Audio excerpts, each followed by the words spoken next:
Hello iPhone users, in this video I will tell you how to make your phone read the text that you select on your screen. Open settings and now go to accessibility, right?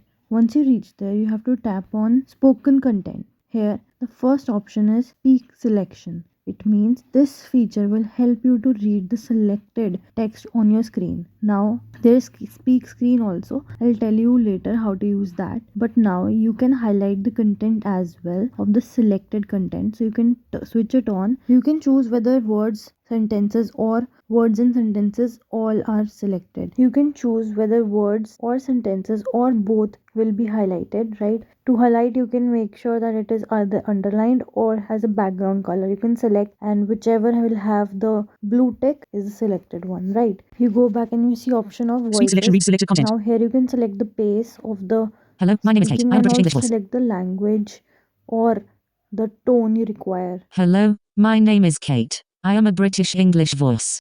I have selected this voice, right? And now when I will select the text, this voice will come up with whatever text I select. I am opening Safari where one article is mentioned. Now I am going to select some part of it and you see what will happen, that I will have to tap on speak. When I tap on speak, you can see what I am doing on screen and see, it will now speak. Protein is a macronutrient made up of amino acids, the building blocks of cells, enzymes, and tissues, which are needed for various physiological processes. Here are some major reasons for protein requirements. A very useful feature if you don't want to just read from eyes but also listen, right? That's how we use speak selection feature. For more such features, subscribe to the channel and see you next video. Ta-da!